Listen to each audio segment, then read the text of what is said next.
Hi Copic fans, and welcome to Copic in the Craft Room. I have an exciting new series that I'm going to start for you now.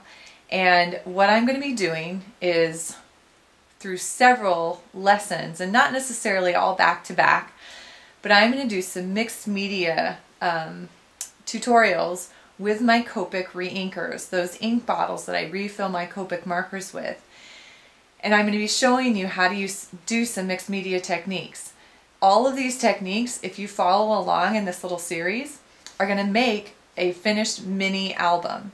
So this is an example of what this might look like with some fun pages. All of these were done with Copic markers and reinkers. And a lot of it is with those reinkers.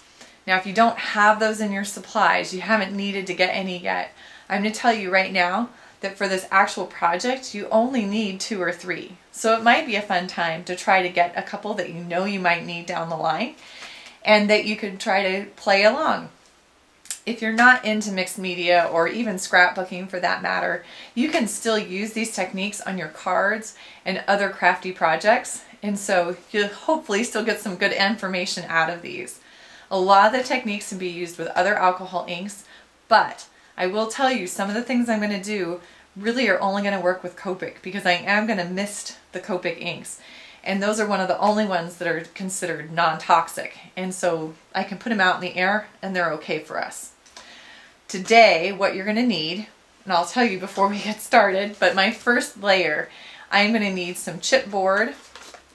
And I'm going to cut mine down to 6 by 6 so it's ready for these book pages. I am also going to either use a white gesso or white acrylic paint. I'm also going to need, if I want to include it in a mini album, I'm going to do a technique on an acrylic page, an actual clear plastic acrylic page. So I am going to be using one of those. I'm going to need 2 to 3 reinker bottles of ink. And I'm going to drip and I'm going to mix and use those kind of throughout the project. I will also need a paintbrush, or a foam brush is going to work great. I can use my fingers if I want. I'm going to need a couple old book pages or music pages, something that has some type on it, some interest. It could even be a scrapbooking piece of paper or even out of a magazine, something that is really just that print.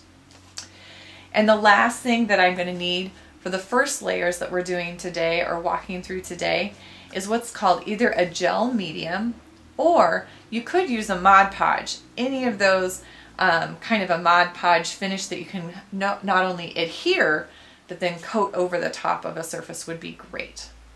So it is a little bit of a list, but I have to tell you, these techniques are fun, and so you're going to want to play along. Gather your supplies and come join me. And this is just the base layers. Again, all these techniques you could use on cards, you could use them on scrapbook pages, you could use them on any of your crafting projects. I am going to start with some gesso medium.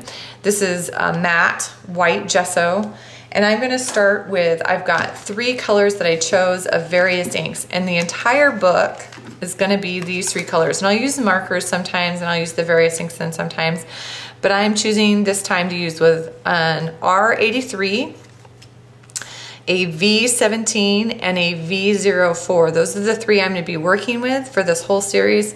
I'll let you know again or remind you again what we're doing or what colors I'm using as I use them. But I'm going to start with this gesso, if I can get it open. So this is, sorry, a white gesso. And if you do not have gesso in your stockpile, 2 other options might be a craft paint, probably an acrylic base if you have it, or a regular acrylic. If you've got white, you are good to go. You can pull it out of a dauber, like a paint dauber if you've got that, and go from there. It's totally just as user-friendly as this gesso is going to be. I like the gesso because I get a matte finish, and sometimes with acrylics you're going to get a little bit of a shine, but it's not going to be a big deal for the techniques we're doing on top. So I'm going to come in and I'm actually going to drip 3 or 4 drips. This is my V17 that I'm starting with. You can see it's really dark, and I'm going to go ahead and stir this right into the gesso. Now, white paint is powerful stuff, and gesso included. Can you see how that just basically almost disappeared? I do want some of this to be darker, so I'm gonna separate out a small amount over to one side of my plate, and I'm gonna try to, again, 3 or 4 drops at a time. I don't wanna add a whole lot. There we go. Got some more color going now.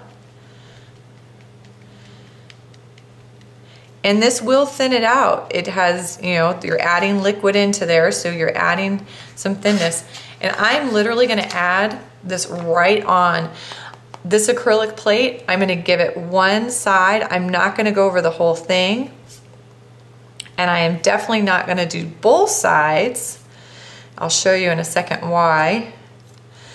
But I've got one side, and when I flip it, hopefully you can see I've still got that clear plastic, and it shows through obviously, but it's a whole different look because I still have that sheen. I'm getting some great light off my window that I'm nearby, so you can see that. But on this other side, we've gone to that paint. It's gonna be matte when it dries. So this is right where I want that. And literally, again, I'm not trying to fill it in. That's not the goal here. I'm just trying to give myself a base, because oh my, we are gonna have some fun building up all sorts of layers. This is my base.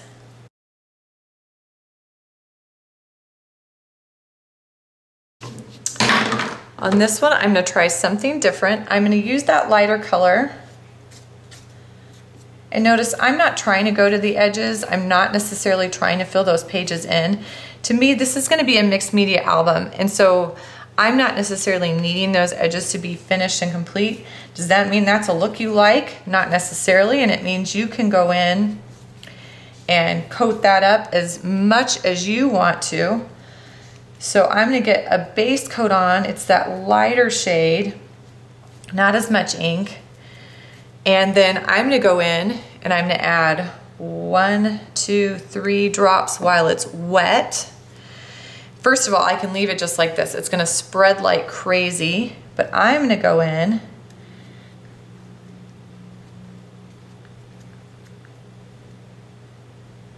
and add just a little bit of brush to get that moving around a bit. Obviously, I can still see those dots. My intent wasn't to cover that up, but now I've got some movement of that paint on the page. I've done 3 of the 4. I'm gonna do one more here.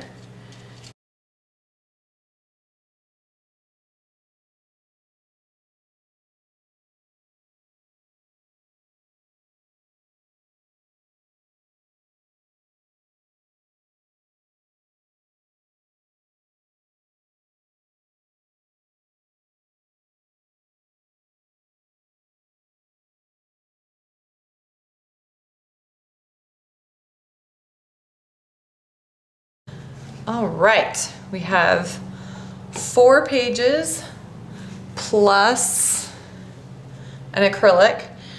Now, of course, they all have back sides, so I can't work on the back sides of these right away, but I can get something ready to go on 2 of them. So I'm gonna scoot these out of the way and grab my next item, and then I will show you 2 other techniques that we can use with our various inks and in mixed media. So what I am gonna do is I am gonna use my various inks again, and I'm literally just dripping it across the craft mat.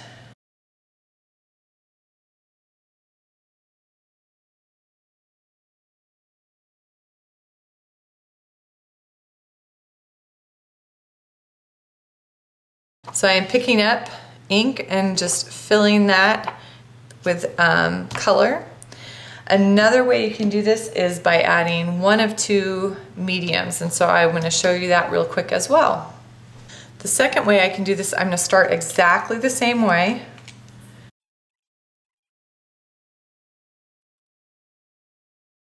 And then I can encourage them to spread a little more. So I have just an empty spray bottle that I have put some colorless blender in. And I'm going to go ahead and spray kind of across the entire area, and that's going to help it spread. So I'm going to do this again.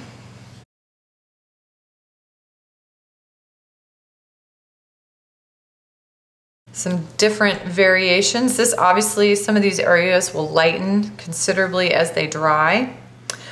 One last thing I can do, this is kind of fun as well, is take my hand sanitizer, which we always, if you're a Copic user, have nearby. And you can use a craft stick. What I have with me is a palette knife, but you can absolutely use a craft stick. Just one of those plastic popsicle sticks will even do. Surely it's warm enough where you are right now to go grab a popsicle. Anyway, so I've spread it out really thin. You can't really see it, but I've kind of given my craft sheet an even coat of that hand sanitizer. And watch what happens here to my dots. They're gonna spread like crazy. To start, I'm adding all 3 colors, and once I have, I can use my palette knife to actually swirl them together, creating a marbled effect. This is completely optional. Then I set my paper on top and pull it up by one corner. I can heat set this with a heat gun if I want. I can also go back and pick up the excess ink with another piece of paper. Some dripping, some printing. That's actually a printmaking process. It's called mono printing, where you're setting down on top of ink and lifting up in a whole variety of ways. We just dripped. We added some colorless blender with a mister, and then we used the hand sanitizer to kind of give us a liquidy base underneath the ink. We used gesso, but we added color into it with the Copic Various inks. So we've got a purple shade, and tonight, because of my light, it's not showing up real vividly, but we also came in and added drops on top of that wet gesso and moved that around. So there's a whole slew of fun background ideas that you can do with your various inks and some mixed media techniques with not a whole lot of supplies. Not too bad. These 3 inkers are going to get used the whole time. I'm not going to try to use a ton of them. I want to keep my colors the same. But I hope you join me again so you can see some more fun techniques. Thanks for stopping by Copic in the Craft Room.